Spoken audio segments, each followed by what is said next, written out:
This podcast is brought to you very proudly from our new property in Victoria. I'm Jenny Langley. I'm sitting with Mark Langley, who is your horse expert to listen to today, who's just going to be talking to us about the common triggers for anxiety in horses.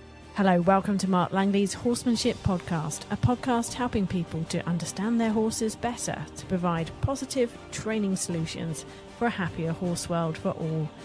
So, Mark, when people bring their horses to you for a clinic, what's the main thing that you're trying to fix? Is it anxiety that you often see? Well, anxiety is the main thing in horses that is causing the problem, but anxiety is not really the problem. It's the stress. So stress is what I would call trapped anxiety in horses, and a lack of alternatives causes horses to build enough anxiety that they are in a constant state of stress, where they're either in a constant state of flight or they're shutting down, shutting out, freezing, gazing, all those things. Anxiety is natural everywhere in horses, in life, in the herd, with people, but it's the flow in, flow out, and when it's not flowing out and they don't have alternatives, that's the biggest problem. So basically the anxiety that's trapping in horses is causing the stress that's causing all those things that I talked about, and they're the biggest problems. So anxiety is not necessarily a bad thing. Not at all. Anxiety is a natural thing, and it comes in very small doses or sometimes larger doses, like in a natural herd situation. Back in a time when horses, were a prey animal, then anxiety, just like a zebra would be, there's a stalking lion and we've got to get out of here, creates a lot of anxiety. They seek safety. So it's stimulation to survive. It's a stimulation to survive, and they seek safety, and then the anxiety comes down by running away, seeking safety. They have an answer for that anxiety, so the anxiety flows in, and then if they get away from the lion and they finally find a safe place and they're safe again, then the anxiety comes out because of the choice that they made. And it's that choice and availability of being able to do something about it that allows them to reduce that anxiety. So in a natural environment, they're also able to, in some senses, regulate their anxiety because they're controlling their environment by having that space and that movement, in theory, in unlimited amounts. Anxiety is there naturally in the state. When people have problems in their horses, whether it's chewing the bit or staring off into the distance, not paying them enough attention, or a horse that's not floating very well, or one that's terrified of being in a barn, all those sorts of issues, people don't necessarily actually link it to what you do. What do you link it to? Well, I mostly link it, a lot of it is a lack of understanding, so understanding is understanding all the things that we are offering through education and stuff. So we cause a lot of stress in horses, but it's also a lot of training, and the way we are around horses can often take away the right to act on their thoughts off them. So it's, taken away the opportunity of seeking safety and softness, or that feeling that they've resolved something in training. So when it comes to, chomping the bit, a lot of the times the horse is chomping the bit because they feel that bit is trapping them and their thoughts are somewhere else.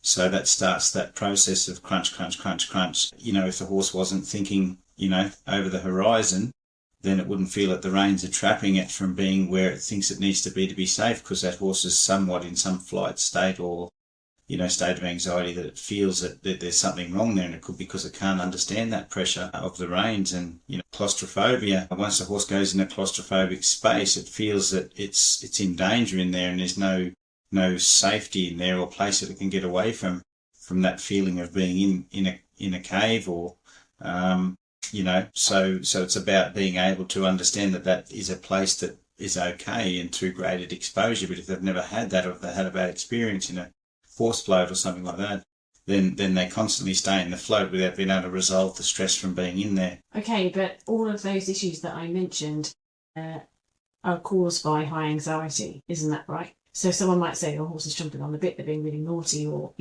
but it's not that, it's actually that they're anxious. Isn't that the case? There's a reason why they started to chomp the bit, and it was because they were holding on to anxiety from some form or another. Okay, and you mentioned before that safety a few times. So is that a key aspect to determining what behaviour a horse does? Because it's seeking, is it predominantly one of the things that it's mainly wanting. Yeah, it seeks some form of, it seeks safety or comfort. So comfort would be it's getting very hot and I need to find shade, because the uncomfortable feeling of sun and the heat makes me need to find shade. Safety could be like if we created a stimulant that made it feel a little concerned, moving away from that stimulant would make it feel like it did something about that. And I guess that's why people sort of, put a stick somewhere and the horse moves away from it and they take the pressure away. The horse feels like it did something, but sometimes what happens if the horse feels that the stick's popping up all the time, it's never quite safe. So that's when they hold the anxiety in. Okay, so let's have a look at this scenario in terms of what is triggering horses. What are the main triggers behind these behaviours that people are trying to avoid? So people can actually start to look out for the common causes of stress. I've got a question that has come through from Kate in Melbourne. She's been watching your video connecting with a Brumby Part 1 helping a fidgety mare. And she said she really liked how you broke down her triggers as feeling isolated. So she wasn't understanding that she could come to you and feeling trapped. She wasn't understanding the reins. So Kate is wondering if, based on some of your other videos too, that feeling chased, not understanding energy, is another common trigger. We'll go to that part first. Is that the case, that feeling chased is a common trigger for problems in horses? Oh, for sure. So before they have any handling with people, you can get horses that are wild that naturally would be frightened of energy because we're a different species. They may see us as a threat, a predator. So basically our approach towards them with energy would cause them to be quite worried until they trust that we're safe and they connect with us and realise that, that we're okay, and they make that connection, then they can be scared of our energy. But the problem is so much so in training, I see a lot of energy where energy pushes horses away and they get pushed away from that energy, and then it reinforces the fact that energy can be dangerous. Or I should move away from energy. So they spend their whole life looking at energy from people as a bit of a threat. And, so basically, a lot of horses that I get at clinics are scared of energy, but they have been taught to be scared of energy, which is the unfortunate thing because it's been reinforced through training. Because there are sceptics out there that will say, no, driving pressure doesn't cause a problem at all. People have been doing it forever. That's the standard go-to. Everyone uses it. What on earth are you talking about? What would you say to those people? Well, I've seen people use driving pressure in a certain way, and there's sometimes that I've sort of, used a little bit of it to sort of, press a horse in a certain situation. But what's the problem with driving pressure is people use it all the time. It's become like I believe it's become like a easy way just to cut a corner and get the horse to do something. You pick up a flag, you move it away from the flag, job done, easy response. But you miss a lot of detail in how a horse responds to following a feel and stuff like that. So directing pressure, if you want to sort of understand just the basic philosophy between directing and driving, directing is when a horse is going towards its thoughts. Driving is when the horse is kind of focused on the pressure, moving away from it like it's a threat. So you can use a stimulant that looks like a driving pressure, but if you give the horse time to search and look away a little bit and search into the direction it's going, and that pressure doesn't keep pushing it, then it just becomes a stimulant to get the horse to search, not I'm getting away from that pressure. But most times what I see in all the problems I see at clinics is people just pick up a flag, pick up their energy, whatever it is, push the horse away from it. The horse gets away from it, creates distance from that thing that made them feel not so good. And because they've created distance from that stimulant that created a negative feeling, they feel that they've, escaped from it for a bit. But then what happens, it reinforces the fact that us coming towards them, or the flag coming towards them, or the stick coming, or the waving rope coming towards them is a threat, and they best move away from it to keep safe. So then they spend their whole life thinking those things could be predatorial because they're escaping from it as if they would escape from something in the wild. So training sessions then become stressful for the horse because it's having to sort of feel that need that it's getting chased, but it's on the end of a rope, can't move away like it would in the wild. So that feeling of trapped comes in, and so the pressure boils. So do you see horses changing their relationship with their human because of these sorts of training that is using the chasing as part of it? So I see people sometimes trying so hard to make a very good relationship with their horse, but they fall back on, quite often fall back on driving techniques quite often when they're guiding their horses, and they're in this kind of revolving door of trying to make their horse feel good. But then when they operate their horse through groundwork and stuff, the horses get this negative feeling. So the horse goes, yeah, but, I like you, in your pajamas, but when you start to come out to guide me in your sort of horse riding or guiding clothes, I don't like you anymore. And you can't have a Dr. Jekyll, Dr. Hyde relationship with your horse. When you direct a horse and you offer it guidance, it has to have a good feeling, and the horse felt that you did something for it that made it feel better. And what you did helped that horse let go of other negative emotions that maybe the environment caused, or something else that's out of your control. But if you guide a horse properly and they let go of thoughts always about those other things because of your guidance, then you've actually helped them through guidance. But if your guidance is kind of creating a negative feeling all the time, then basically you're just stacking up anxiety, so the rattly truck that drives by worries the horse, and then you go to guide it and it worries it again. So your anxiety stacking all the time, and that's why that anxiety is building up in horses and not releasing, because a lot of times we haven't mastered the art of directing a horse in a way that makes him feel good. Right, so from the very moment that people are starting their training session with their horse, even though they're not on its back, anxiety is starting to build up, possibly by what they're doing. So let's go back to Kate's question then. She said that she thought another one of the triggers that can lead to anxiety building up is feeling isolated, not understanding that the horse can come to you for help. Can you just explain, do you see that? Is that something that you agree with? And how do you see it? How does it present itself when you see it in horses? Feeling isolated is, so take a human out of the equation first to work out that feeling of isolation. They also work together. Is, different horses in the herd take up different responsibilities that another horse maybe can't do. But all in all, the herd works together. It's like a symbiotic sort of thing that seems to work together well.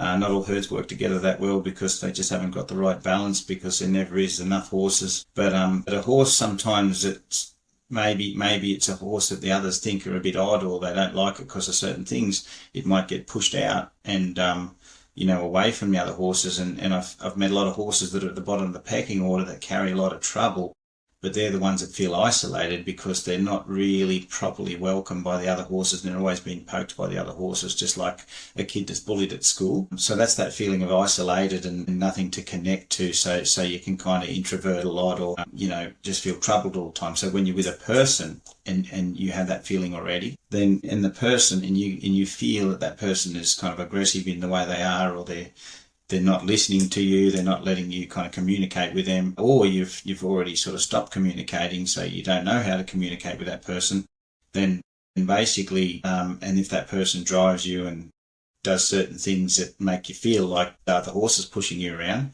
then you're going to feel isolated with that person, and, there won't be any connection. So every time you go out, basically there's a human with you because that human's guiding you, but you're feeling isolated, so because you have no connection with that person, you don't feel safe with that person, so then you've got to go into this new environment, which is just some war-torn environment in your mind, because you're a horse out in this new environment that you just turned up in because you just popped out of a horse float or trailer, and wow, you're at the show, and you just, you can't connect with the other horses because they're all horses you don't know. You're terrified of horse energy because you're already at the bottom of the pecking order. You're terrified of the people because how you feel, so you're just this one horse in this kind of war-torn environment. So that's that feeling of isolation, all alone with no these problems around you. And that's why horses hit the red line or get really, ballistic at certain events and trail rides and stuff, is because of that isolated feeling. So not understanding though that a horse can turn to you for help. So that's the human being, that strong sort of replacement of the natural herd. Is that right? Can humans actually do that? Yeah, humans can provide. Like in training, we try so hard to set our horses up and empower them with all the tools that they need to be able to go through life and process a lot more things and do well at it. But there are times that, having us there to take up some of the load of all those things and have a connection with us, that we've got their back and they've got our back. And that's what starts to happen if we're confident in ourselves and we're confident in this new environment that we've taken the horse to, and the horse has got a connection with us, it feeds off us and our lack of anxiety about the environment that we've taken them into. And technically, if we've taken that horse into a human environment, because it's a human environment, we should be calm and centered because it's our world we've taken them into. And if we're calm and centered and they see us as a leader that they can rely on, then feel they trust that I'm safe with you, and that connection with us makes them feel like separation anxiety. Well, the horse is not separated if it has a connection with us. It's only separated if it's isolated with us and doesn't have a connection. So then it's looking for its mates over the hill that it left or something like that, because that was the last time it had a connection. But if it connects with us and feels safe with us, then it's more likely to go into a lot of places with us, not feel isolated, and that connection helps them. But if we're dithery-dathery, if we're kind of focused on managing them all the time, and we're always, offering grey instead of black and white, things like that, then the horse is kind of frazzled with us in a new environment, and then, we can't help them more because we're not much of a leader anyway, because we can't even look after ourselves. Okay. And the second part of my question, not understanding the reins can lead to a feeling of being trapped. Yep. Do you see that too? So entrapment is, basically the objective of a lot of our questions, but if we're talking about the reins now, entrapment in the reins is a horse feeling anxious and not truly understanding the reins. So basically our legs are saying go forward, the horse goes forward, but its thoughts go over the horizon because it still has separation anxiety, or it's just riding, thinking about the last place of safety. And every time we pull on the rein, it's trapping the horse and making that the feet are going in the direction of the rein, but the thoughts are somewhere else. And if the thoughts are in the opposite direction of the rein, then the horse is feeling the reins always pulling against them and making them feel trapped.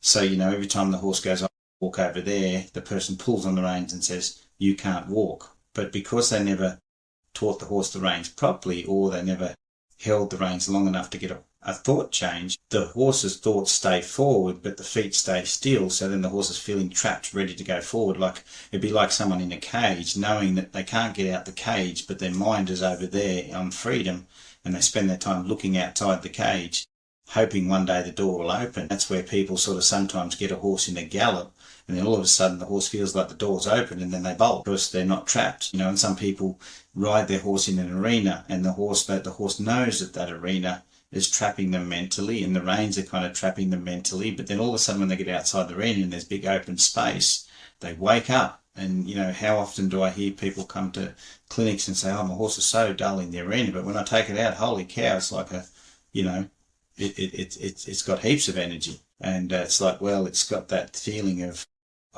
I'm out here, I've got everything to think about, I'm really worried, and I don't have this trap around me that's shutting me down. Okay, so these triggers then that can lead to anxiety that we need to look out for, I guess they're sort of triggers that lead a horse to do behaviours that we're trying to avoid. Perhaps we should call them common factors that cause stress rather than triggers. You mentioned where the horse is thinking a lot too.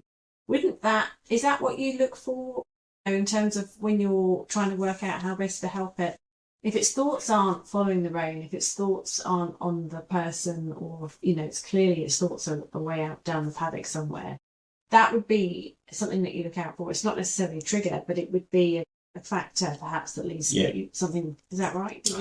Yeah, one of the biggest, if we're looking at factors to look for with anxiety, one thing that I'm really picking all the time is hyperfocus. Right. So when a horse becomes fixated, hyperfocused, or target-based, I say target-based as in a hyperfocused horse is a bit target-based. So there's a saying that I say nowadays when I'm working with horses and trying to get people to understand what thought I'm trying to create in a horse, and it's I want the horse to search into nothing and find something, not look at something.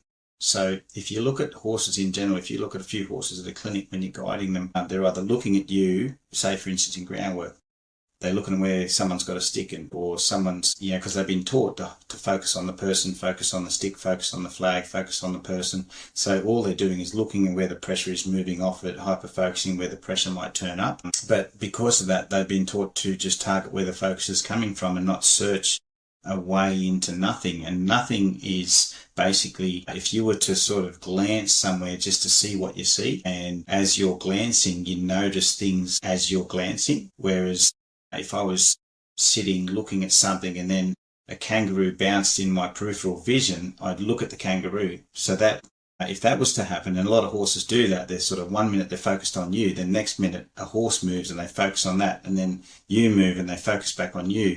But they're not looking around, processing things as they unfold. So I see that target focus in horses a lot that carry a lot of stress, and it's because I believe some people have focused on target training through getting them to look where the pressure's coming from all the time, focus on them, and not search and not kind of look around and process as they go. And that's the art of directing a horse's thought. You either get the thought on you and move your horse around and micromanage it, carry it with your energy, or you get them to search. And searching into nothing to find something is essential for softness, and also the ability to process environments and all the things that unfold in front of them, not just target things that they're noticing as they happen. Okay, so let's just summarise it. So far, I know you don't like this, but if we were to list some core aspects of horses that everyone can identify and look out for, and if they see it, then they need to build their training around to help it. We've got so far the feeling of isolation. So, people need to work on what they're offering to their horses and replace that herd. The feeling of being trapped through not understanding whatever it is that you're using with your horse, hyper-focus and feeling chased. And so obviously you have to offer alternatives that don't make them feel disconnected to you. Is there anything else that you would put on that list of things that you can look out for? Well, all those things create, I was going to say, the horse that's not searching at all, that just hides away and shuts down because it's very timid, or it's constricted with caution. But all of those things kind of cause that.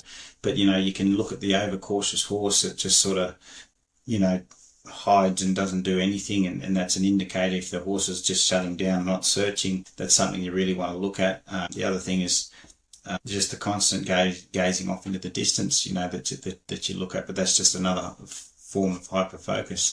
And that's the thing, isn't it? There are so many different aspects, so many different layers within each of those that I've just mentioned. And you mentioned two completely other aspects to consider when you're trying to work out what training you should be doing, and that was how much caution and how much curiosity a horse has and finding that right balance.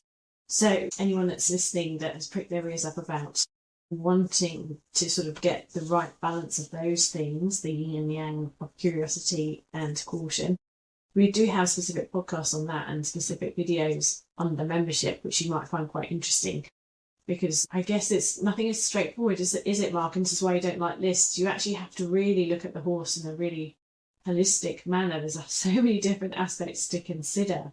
It's not straightforward.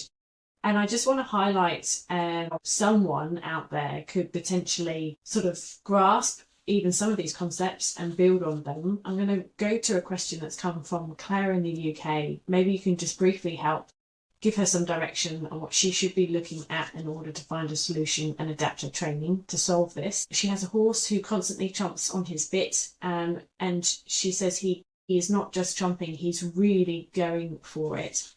She says he appears relaxed. She is wondering if it's related to anxiety. So again, she's not sure. She's not quite sure what to look out for to correlate the two. She says he is probably an inwardly anxious horse. His teeth are regularly done. She's tried changing the bit, but he still does it. So what should she be looking for to make the right decisions in her training to help him? First, before I answer the question, can you say, I was really quite interested, she gives it full. Oh, so this is a British expression, and I had to sort of raise my eyebrows when I read it because I haven't heard this one for a while. Claire says she has a PRE who constantly chomps on the bit. I don't mean he mouths it, he gives it some welly. He gives him some welly. This saying is going to come up in Mark's clinics. It's going to be one of his dad jokes. It's just going to happen. Some full welly, yeah. I like that one. And everyone's going to go, what are you talking about? But anyway, yeah. So, I always like hearing the ways that people explain things.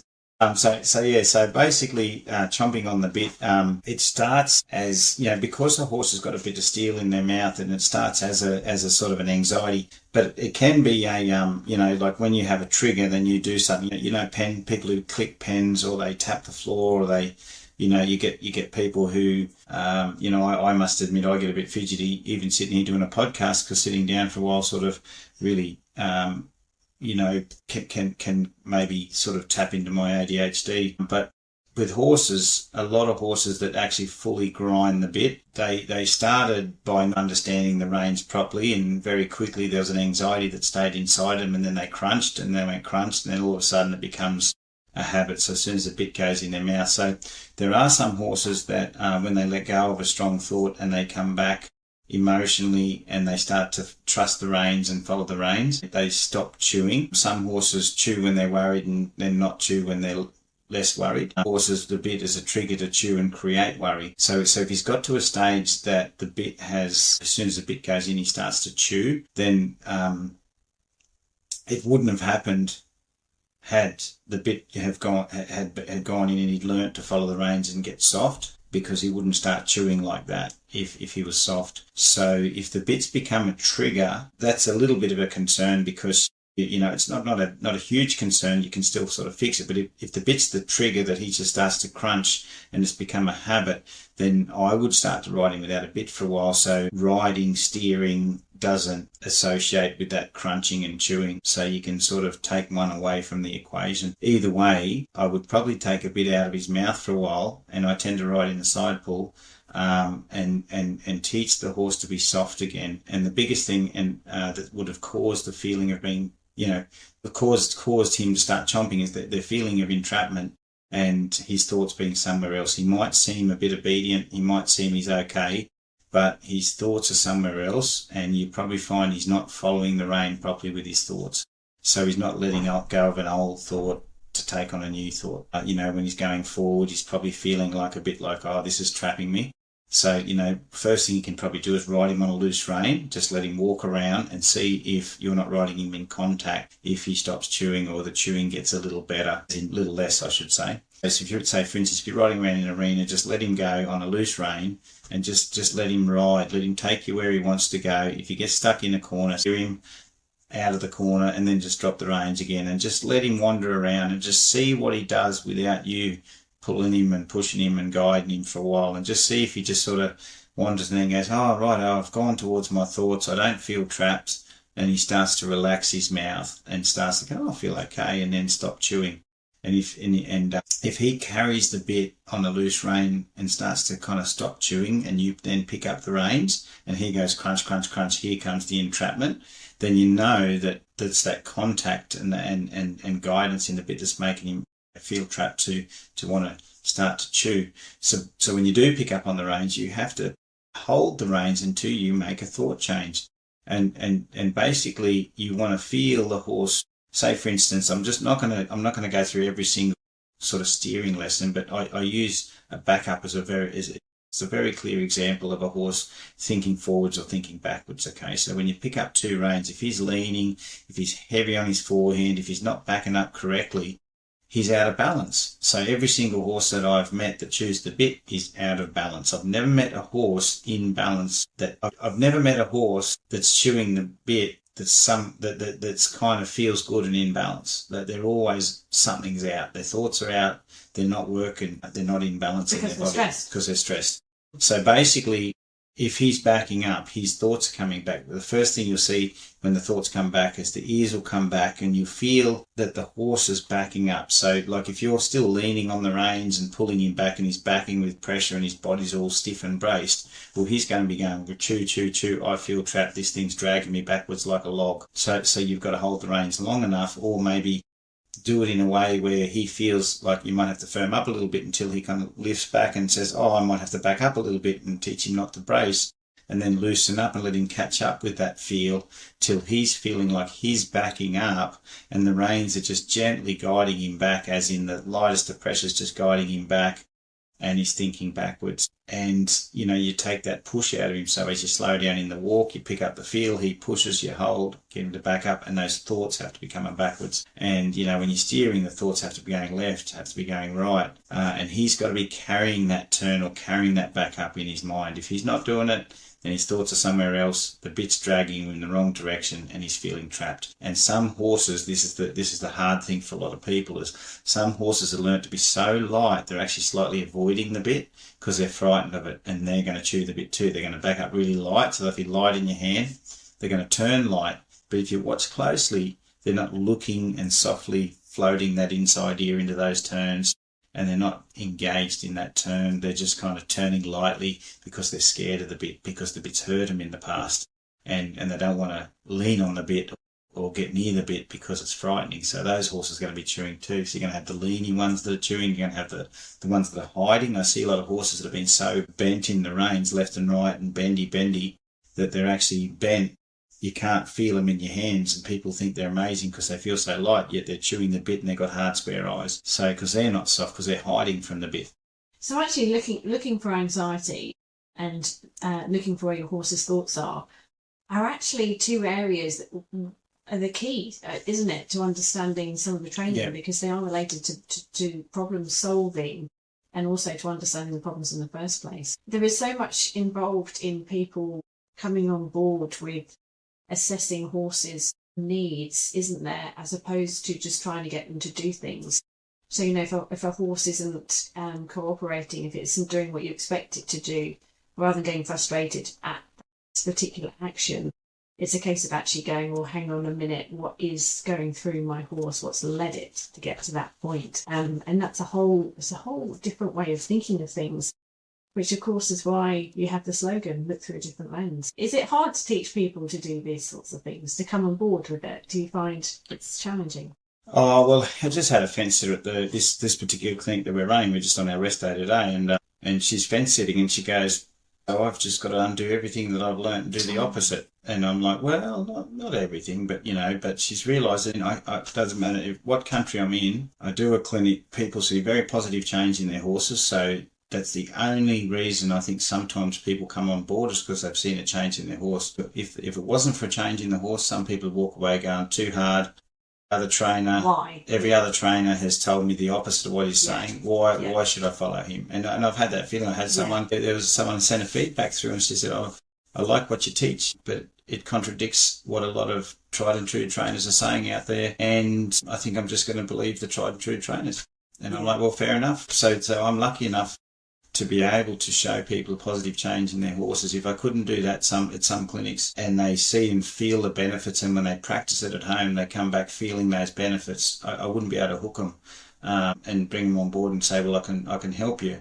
But they'd probably just not take it's not a bait. It's just more so like, if I couldn't help a horse at a clinic or show that there is a positive in it, then they go, what's the point? Right. So you're so well, sort of off the normal track of what people expectations are, that they need to have that proof to be able, which is absolutely fair enough. You shouldn't just be doing something just because someone says you should do it. That's half the battle, isn't it, with all the different training programs out there?